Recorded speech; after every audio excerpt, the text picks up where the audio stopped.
근데 이거는 그 이전부터도 또 계속해서 있었던 일인데 다시 한번 상기시켜 드리는 거예요. 중국과 관련된 문제점들. 그 첫 번째 코로나 상황 이전에서 미중 무역 분쟁 그 얘기 하기 전에 한국 주식 시장을 계속해서 누르고 있던 여러 가지 문제점들에 대해서 말씀드릴 텐데, 원래 중국몽이 나오면서 화장품, 카지노, 면세점, 그리고 명동을 먹여 살렸던 그 어마무시한 관광계, 관광, 서비스, 호텔, 레저 엄청난 호황이 왔었죠. 그러다가 사스 사태가 딱 터지고 나서 1차 충격을 받습니다. 그 다음 미중 무역 분쟁이 또 터져요. 그래서 또 충격을 받습니다. 미국 편이야 중국 편이야 뭐 이러면서. 그러더니 홍콩 사태가 또 터집니다. 뭔가 상황이 심각해지죠. 그러니까 이게 지진이 발생하기 전에 전조 증상이 있다라는 것처럼 뭔가 중국과 관련된 뭐 크랙들이 나오기 시작하기는 했어요. 생각해 보니까 지나고 와서. 그러고 나서 코로나19가 또 뭐 중국 우한에서 발생이 됐다, 뭐 아니다, 뭐 이런 얘기도 했었죠 또.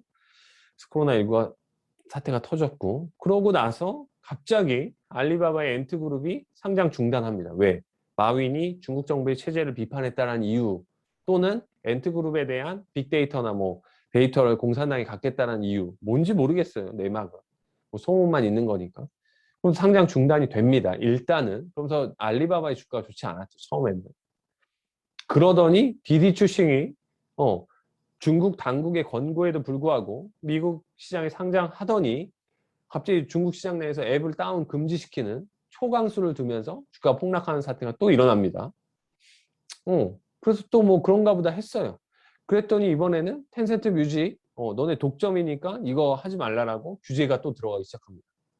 그러고 나서는 갑자기 출산율 저하의 원인이 사교육이라면서 사교육을 또 금지시키니까 우리가 잘 알고 있던 탈 에듀케이션이나 뭐 일부 미국 시장에 상장되어 있는 중국 사교육 기업들의 주가가 하루에 70% 하락하는 전대 비문의 사건이 발생하죠.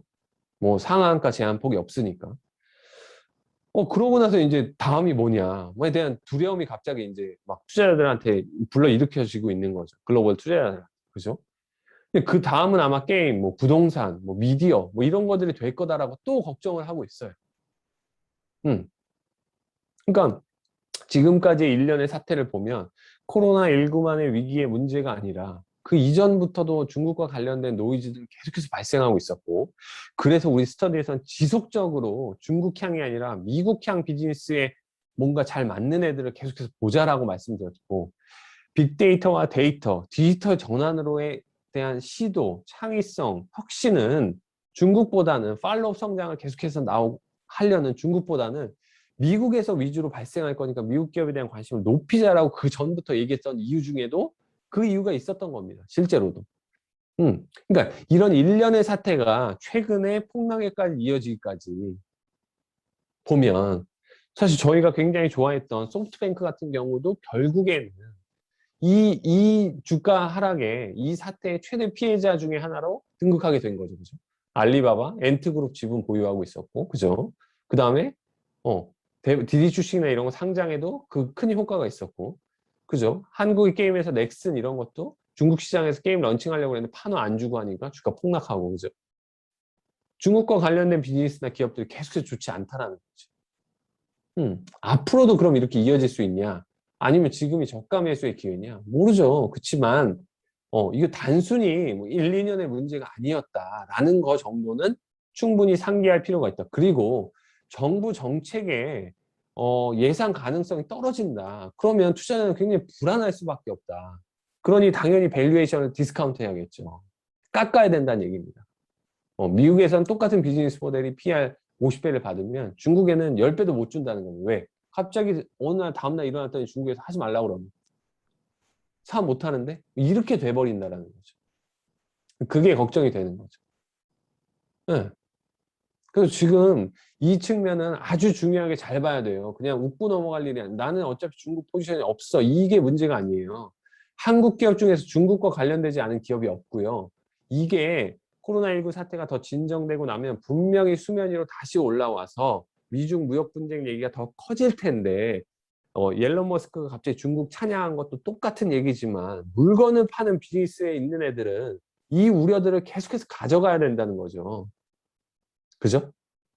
애플도 마찬가지입니다. 테슬라도 마찬가지고요.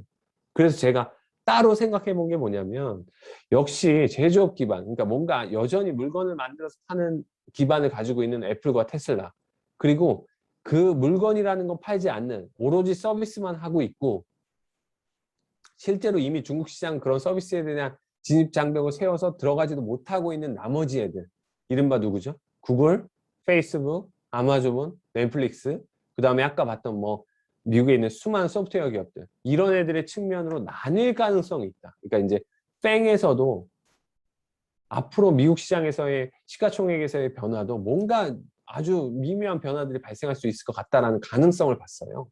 그건 좀 이따 또 얘기해 드릴게요. 다음.